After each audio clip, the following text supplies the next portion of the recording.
अस्सलाम वालेकुम। जहांज़ेब अब्बासी एक नए यूट्यूब प्रोग्राम के साथ हाज़िर है।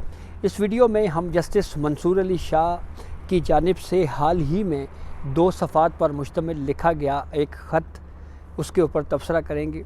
ये ख़त उस ICA के ऊपर बनाए गए बेंच पे लिखा गया है जो जस्टिस जमाल खान मंदोखेल की सरबराही में 6 रुकनी बेंच तश्कील दिया गया है, जिसमें SDO बनाए गए जुडिशल रजिस्ट्रार नज़र अब्बास ने अपने शोकाज़ को सुप्रीम कोर्ट में चैलेंज किया था और इस पे जस्टिस जमाल खान मंदोखेल की सरबराही में 6 रुकनी बड़ा बेंच तश्कील दिया गया है।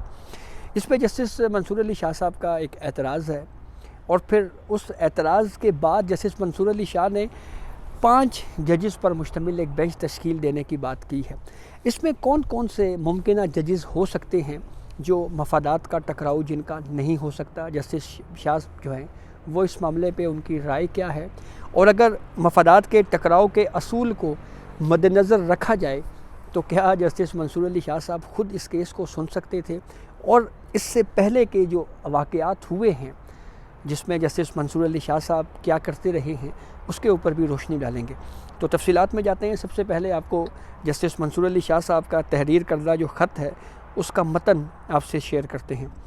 इस ख़त में जस्टिस मंसूर अली शाह साहब ये कहते हैं कि प्रैक्टिस एंड प्रोसीजर एक्ट 2023 के तहत कमेटी की जानिब से बेंच तश्कील दिया गया और ये बेंच ICA में तश्कील दिया गया है, जिसके रोस्टर की मंजूरी 23 जनवरी 2025 को रात 9:33 पर मेरे सेक्रेटरी ने मुझे व्हाट्सएप के ऊपर भेजी। इसमें 6 रुकनी बेंच की तजवीज़ थी, जिसके जजेस ये हैं: justice Jamal Khan Mandokhail, justice Mohammad Ali Mazhar, justice Athar Minallah, justice Hasan Azhar Rizvi, justice Shahid Waheed और जस्टिस मुसर्रत हिलाली।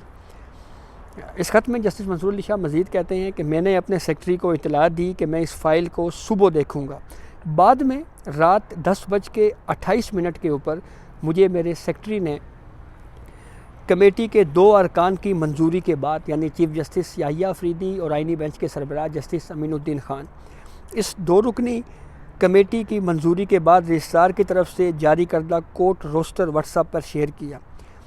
जैसे ही कोर्ट रोस्टर मौसूल हुआ, मैंने मुतल्लिका हुकाम तक ये बात पहुंचाने के लिए व्हाट्सएप के ऊपर अपने एतराज़ात से मुतल्लिक उनको आगाह कर दिया। ये एतराज़ात रिकॉर्ड के तौर पर दर्ज किए जा रहे हैं ताकि बड़े बेंच की तश्कील की पस मंज़र को वाज़े किया जा सके। गुज़िश्ता रोज़ अदालती कमीशन की मीटिंग के बाद चीफ़ जस्टिस ने अपने चैम्बर में कमेटी के अरकान के साथ एक गैर रस्मी मुलाकात बुलाई या मीटिंग हुई।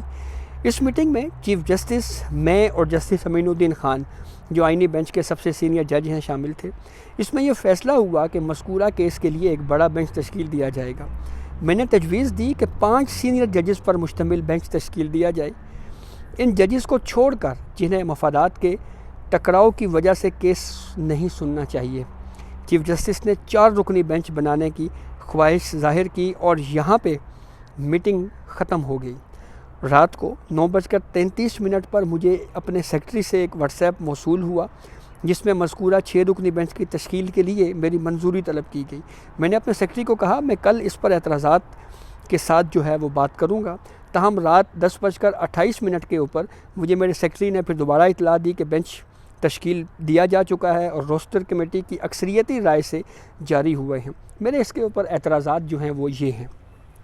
नंबर 1, वो जजेस जो मफादात के टकराव या मफादात के तनाज़े में शामिल हों वो इस बेंच में नहीं हो सकते। जस्टिस जमाल खान मंदोखेल, जस्टिस मोहम्मद अली मज़हर का इस बेंच में शामिल होना मफादात के टकराव में आता है। कमेटी के वो अरकान जो इस्लामी जमहूरिया पाकिस्तान के आइन के आर्टिकल 191A की शिक 4 के तहत तश्कील दिए गए हैं, जिन्होंने इस CPLA को 27 जनवरी को आइनी बेंच के सामने मुकर्रर किया है, लिहाजा ये अरकान बेंच का हिस्सा नहीं बन सकते क्योंकि दोनों कमेटियों के फ़ैसले तौहीन अदालत की कार्रवाई में ज़ेरे उसके ऊपर क्वेश्चन हैं।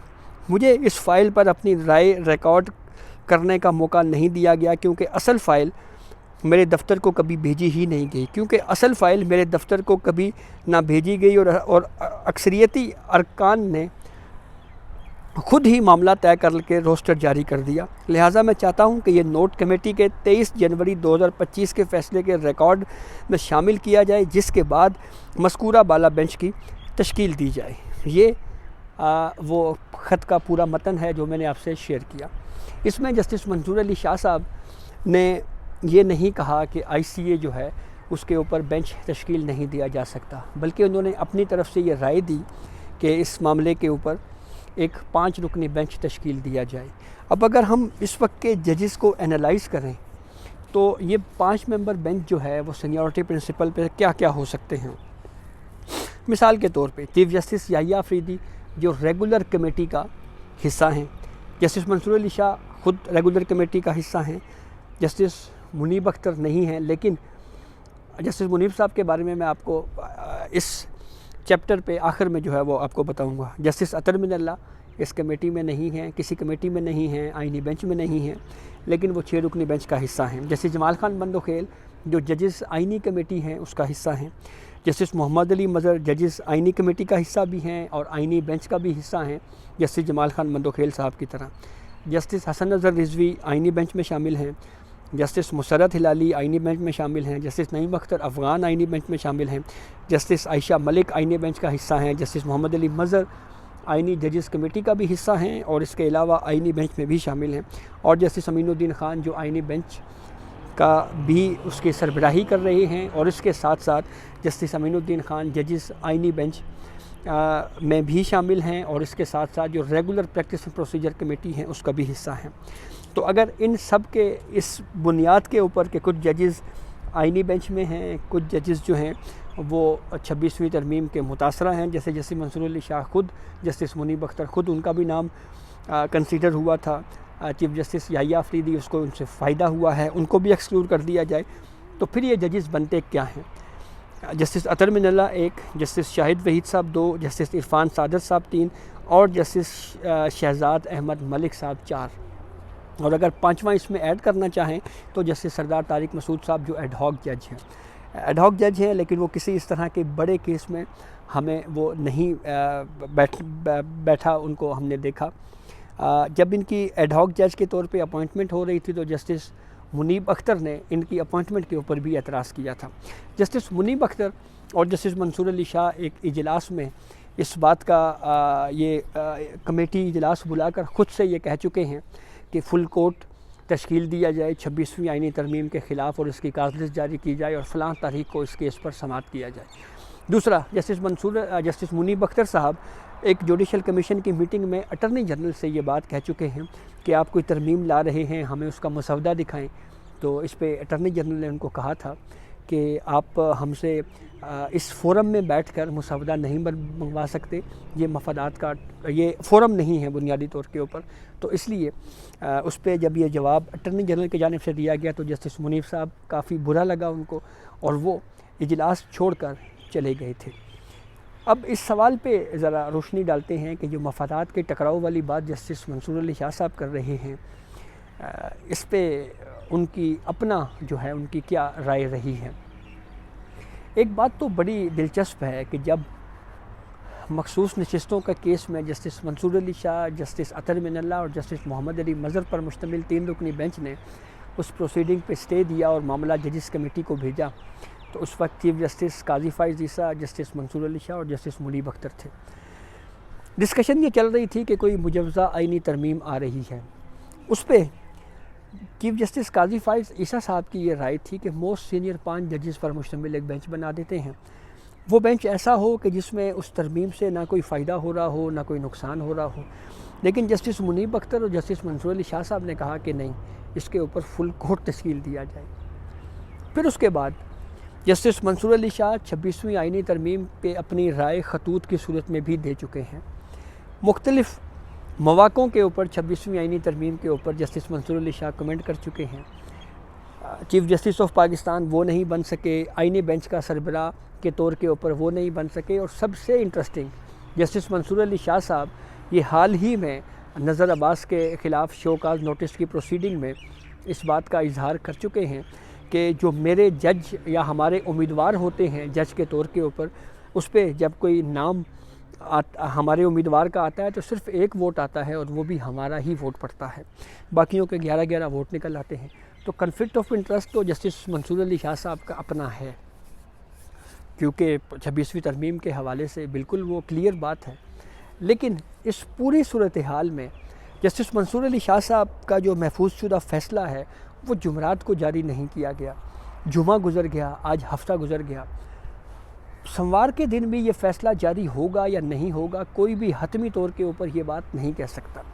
तो यूँ महसूस हो रहा है कि उस पूरी प्रोसीडिंग में अगर सोमवार के दिन जस्टिस मंसूर अली शाह और जस्टिस अकील अब्बासी पर मुश्तमिल 2 रुकनी बेंच कोई फ़ैसला नहीं करता तो फिर ये पूरी प्रोसीडिंग ही जो है वो बज़ाहिर नज़र आ रहा है कि उसको रोक दिया जाएगा। 6 रुकनी बेंच 1 बजे इसके ऊपर समाअत करेगा। जैसे मंसूर अली शाह जो एक तरफ ख़ुद इस बात को मान रहे हैं कि ICA फ़ाइल हो सकती है, उसके ऊपर बेंच भी तजवीज़ कर रहे हैं कि ये बेंच तश्कील दिया जाना चाहिए, तो अब इसके ऊपर उनका एक इंडिविजुअली एतराज़ है। यही एतराज़ माजी में चीफ जस्टिस काजी फ़ाइज़ ईसा साहब भी अक़लियत में हो गए थे, जब उन्होंने कहा कि 5 सीनियर जजेस पर बेंच बनाया जाए, तो जस्टिस मंसूर अली शाह और जस्टिस मुनीब अख्तर ने कहा कि नहीं, फुल कोर्ट बनाएं। तो वहाँ भी तो जस्टिस काजी फ़ाइज़ ईसा साहब माइनॉरिटी में थे। तो लॉ में या प्रैक्टिस एंड प्रोसीजर एक्ट में तो ये लिखा हुआ है कि जो अक्सरियत फ़ैसला करेगी वही प्रिवेल करेगा। तो बाय मेजॉरिटी का वहाँ पे लफ्ज़ है। तो अब बाय मेजॉरिटी को देखें तो ठीक है, जस्टिस मंसूर शाह साहब का एतराज़ या इख्तलाफ है। अच्छा, ये भी नहीं कहा जा सकता कि जस्टिस मंसूर अली शाह साहब को इस मीटिंग के बारे में बताया भी नहीं। उन्होंने ख़ुद कहा कि चीफ जस्टिस याहिया अफरीदी साहब भी थे, मेरे साथ आइनी बेंच के सरबराह जस्टिस अमीनुद्दीन खान भी थे। तो इससे ये बात भी इस्टेब्लिश हो रही है कि इस मीटिंग में जस्टिस मंसूर अली शाह साहब को मदऊ किया गया, इन्वाइट किया गया। उन्होंने अपना एतराज़ रखा और राय रखी कि मेरे ख़्याल में ये होना चाहिए। तो अब मफादात के टकराव के हवाले से जैसे मैंने आपको कहा कि वो उनके खतूत 26वीं आइनी तरमीम के ऊपर भी मौजूद हैं और पूरे तमाम जो हैं हक़ाइक़ जो हैं वो हम सब के सामने हैं, और इसके ऊपर बहुत सारी बातें ऑलरेडी कानूनी माहिरीन की जानिब से भी की जा चुकी हैं। तो जस्टिस मंसूर अली शाह जो इस वक्त काफ़ी ख़बरों में हैं, लेकिन फ़ैसला जो है वो इस वक्त तक कोई उम्मीद या कोई ख़बर नहीं सामने आ रही कि क्या सोमवार वाले दिन ये शोकाज़ नोटिस के ऊपर फ़ैसला दिया भी जा सकता है या नहीं दिया जा सकता। तो ये भी फ़ील हो रहा है कि जस्टिस मंसूर अली शाह जो है वो फ़ैसला डिले करके ख़ासी कमज़ोर फुटिंग के ऊपर उनका बेंच चला गया है। तो ये अब तक की अपडेट थी जिससे हमने आपको आगाह किया। बहुत शुक्रिया।